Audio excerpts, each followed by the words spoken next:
When the founding fathers wrote, "We the people," who did they actually mean? Because in 1787, it definitely wasn't everybody.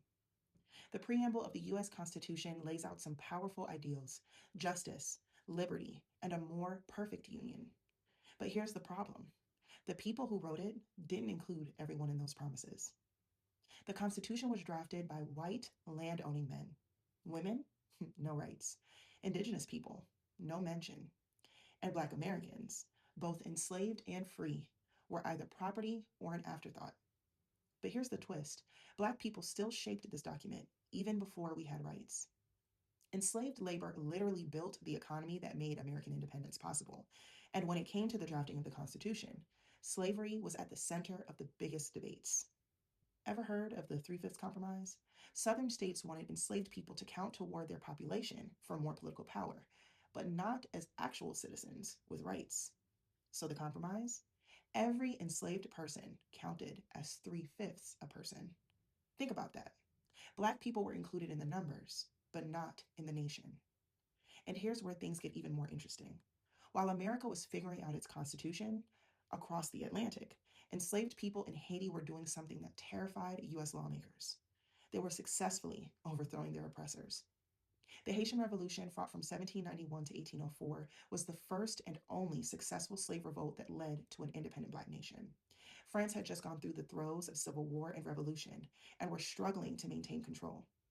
Under Napoleon Bonaparte's leadership, France attempted to regain control of what was then Saint Domingue, back from newly freed Black people. With the help of other slave owning countries, including North America, under then President Thomas Jefferson, Bonaparte raided Saint Domingue to take the country back from Toussaint Louverture.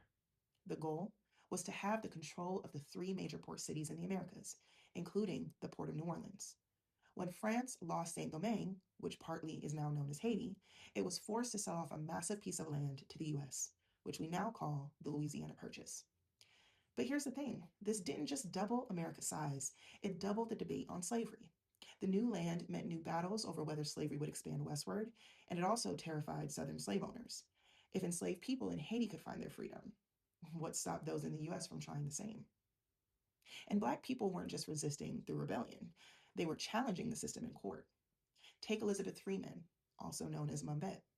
In 1781, she sued for her freedom using the words of the Declaration of Independence, and she won. Cases like hers forced early legal questions about race and rights before the Constitution was even ratified.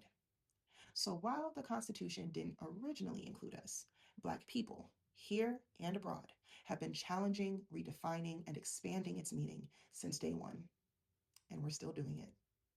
Next class will break down the foundation of American democracy, the separation of powers. Let me know in the comments, who do you think the founding fathers meant by we the people?